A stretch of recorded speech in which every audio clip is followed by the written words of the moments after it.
The climate crisis is here, and we are seeing ever more severe evidence of the negative impacts of human activities. As scientists, we have a responsibility to act. And here in the University of Manchester's Department of Physics and Astronomy, we take this responsibility very seriously. The challenge of limiting climate change and the degradation of delicate ecosystems is a multifaceted problem, but as physicists, we have a lot to give. This includes direct contributions to new technological advancements, the development of models and modeling techniques, and driving positive changes in the ways that we undertake our research activities to limit their negative environmental impacts. And this includes dedicated efforts to acknowledge the co-benefits, but also tensions that exist between achieving greater environmental sustainability and social justice. Next, you'll hear from colleagues about our work on sustainable computing for big science, on open data sharing, on the development of new technologies for heat pumps, and the development of more energy-efficient particle accelerators for applications in basic science and medicine. But this is only a snapshot of our contributions to international efforts to address this challenge. Particle accelerators are used in some of the biggest experiments on the planet, with the Large Hadron Collider at CERN spanning 27 kilometers in circumference. And while this means we can explore fundamental physics at the highest energies, it also means the field faces huge challenges in terms of sustainability. The largest linear accelerator in the UK is Clara at Daresbury National Laboratory, located just a short trip down the road from Manchester, and where our staff and students perform cutting-edge science ranging from novel laser techniques to medical accelerators for cancer treatment. You can see the size and complexity of these machines, and as a result, they require tremendous amounts of power to run. Again, as an example, CERN itself accounts for a third of the energy consumption of the city of Geneva. They also require lots of materials such as concrete for X-ray shielding, which all contribute to a huge carbon footprint. At the University of Manchester, we are a partner of the Cockcroft Institute, the National Centre for Accelerator R&D, and one of our really exciting areas of research here is exploring novel concepts to make tiny particle accelerators, reducing their cost, materials, and energy requirements. One of the most promising concepts is the plasma wake field accelerator. Driven by high-power laser pulses, it can generate accelerating fields up to 1,000 times higher than conventional radio frequency accelerators. This makes it possible to produce high-energy giga-electron-volt particle beams in only a few centimeters.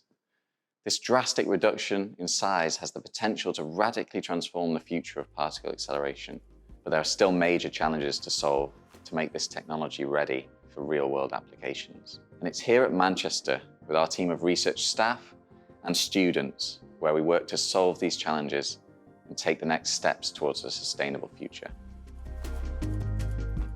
Here in the University of Manchester, we're developing the next generation of heat pumps based on natural rubber. When a rubber band is quickly stretched, it gets hot. You can feel this by stretching it quickly and placing the rubber against your forehead. Similarly, when the applied strain is released, the rubber cools down. This is known as the elastocaloric effect and is related to the entropy of the polymer chains from which the rubber is made.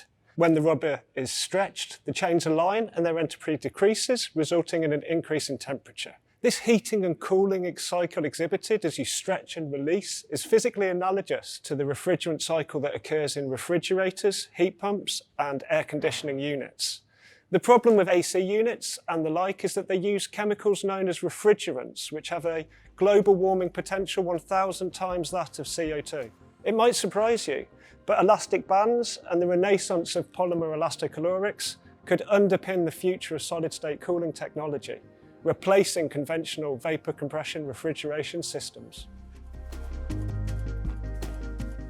The nature of dark matter, which makes up 85% of the universe's matter content, remains a fundamental mystery. CERN and other research facilities are conducting experiments to detect dark matter, which requires extensive computing and storage resources. Now, a potential dark matter discovery will necessitate comparison with other experiments' results, and then an energy-efficient software for preserving and reproducing these physics results is crucial to minimize the carbon footprint of handling these large datasets. The Virtual Research Environment Platform, jointly designed by CERN and Particle Physics Laboratory Annecy, France, provides a computing cluster for full physics analysis using reanalysis software. It significantly reduces the need for dedicated computing resources and ensures access to the digital content in line with fair data principles. This platform aims to demonstrate how big data sciences can benefit from using common technologies. At the University of Manchester Experimental Particle Physics Department, we actively participate in dark matter searches within CERN's ATLAS experiment, and we have successfully integrated an ATLAS experimental analysis workflow into the virtual research environment platform. This prototype test case allows other experiments to cross-check ATLAS results using shared resources. As part of our next steps, we plan to leverage cutting-edge machine learning and artificial intelligence techniques for potential groundbreaking dark matter discoveries. We plan to utilize the virtual research environment for complex machine learning workflows similar to those used by the big science experiment data analysis. And this aligns with the efforts towards net zero and global sustainability goals in the UK. Answering some of the most challenging questions in modern physics relies on huge international collaborations. And the ATLAS experiment, which is a particle detector at the Large Hadron Collider at CERN, produces vast amounts of data from the particles produced and detected in high-energy particle collisions. And this data from the collisions is then calibrated, analyzed, and interpreted against our current best theories.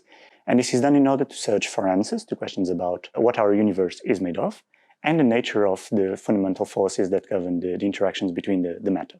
Now, precisely understanding the data from these collisions requires time-consuming and CPU-intensive data processing, and here we're talking about 25,000 terabytes per week. And it needs as well detailed simulations of the detector and its response to all possible particle interactions, along with years of work by physicists across the globe to understand this complex data and then be able to release new results. Now, what if in the future we want to test new theories, or if someone has a new idea? This is why we want to make sure that the effort and resources that go into processing and understanding this data don't have to be continuously repeated. It's for this reason that here in Manchester we play a central role in an open science initiative to publicly release and provide support for a large fraction of processed data from the ATLAS experiment.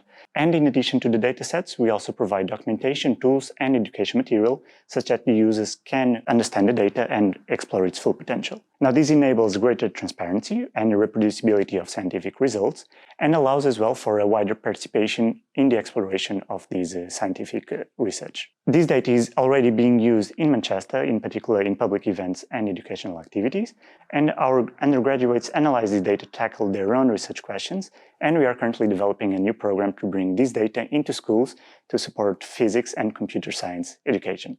Beyond this, the public reuse of simulations and process data from CERN also allows for more science results to come from the same datasets, while at the same time having reduced energy demands.